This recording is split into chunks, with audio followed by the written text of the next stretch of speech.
Sony TV के सबसे पसंदीदा शो कौन बनेगा करोड़पति को ऑडियंस का जबरदस्त रिस्पांस मिल रहा है।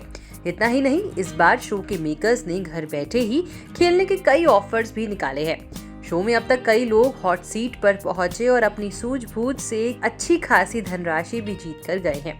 कौन बनेगा करोड़पति 12 के हाल ही में प्रसारित हुए एपिसोड में हॉट सीट पर बैठी थी दिल्ली की income tax inspector Tanisha Agarwal. Tanisha अपने पति के साथ शो में पहुंची थी। तनीषा ने शो में काफी उम्दा खेला। उन्होंने शो में 12,50,000 रुपए की धनराशि जीती, लेकिन 25 लाख के सवाल पर वो कंफ्यूज हो गई और उन्होंने शो क्विट कर दिया। उन्होंने 25 लाख रुपए के जिस सवाल पर शो छोड़ा, क्या आपको उसका सही जवाब पता है? चलिए आपको बताते हैं कि आखिरकार वो सवाल क्या था।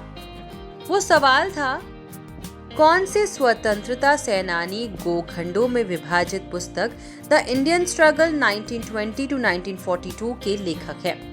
इसके 4 ऑप्शंस दिए गए थे। ए, डॉक्टर बाबा साहब अम्बेडकर, बी, मौलाना अब्दुल कलाम आजाद, सी, नेताजी सुभाष चंद्र बोस और डी, कैप्टन लक्ष्मी सहगल। इस सवाल का जवाब तनीषा नहीं जानती थी और उन्होंने शो क्विट करने का फैसला किया। इसका सही जवाब है सी, नेताजी सुभाष चंद्र बोस। तनीषा अग्रवाल से 12,50,000 रुपए का जो सवाल पूछा गया था, आपको वो भी हम बताने जा रहे हैं। वो सवाल था, कौन सी एथलीट बचपन में पोलियोग्रस्त होने के बावजूद 1960 के ओलंपिक में 3 स्वर्ण मेडल जीती थी, जो इस खेल के इतिहास में अभी तक का एक असाधारण प्रदर्शन माना जाता है। इसके 4 ऑप्शंस दिए गए थे। A, Wilma Rudolph, B, Fatima Omar, C, Trisha Joan और डी, ट्रेसी फर्ग्यूसन। तनीषा इस सवाल का जवाब नहीं जानती थी, तो उन्होंने अपनी लाइफलाइन वीडियो अ फ्रेंड का इस्तेमाल किया। उन्होंने ए, विल्मा रुडोल्फ जवाब दिया, जो कि सही जवाब था।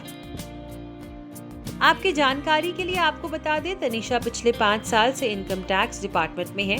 उनके पति भी इनकम टैक्स डिपार्टमेंट में ही काम करते हैं। दोनों ने करीब 3 साल तक एक दूसरे को डेट करने के बाद शादी की। तनीषा ग्रेजुएशन में गोल्ड मेडलिस्ट रही है। वही केबीसी 2020 की बात करें तो शो काफी इंटरेस्टिंग होता जा रहा है। क्या 25 लाख के इस सवाल का जवाब आपको पता था? अगर हाँ, तो हमें कमेंट सेक्शन में जरूर बताइएगा। साथ ही एंटरटेनमेंट से जुड़ी हर अपडेट के लिए लोकमत हिंदी के YouTube चैनल को सब्सक्राइब करना बिल्कुल भी ना भूलें।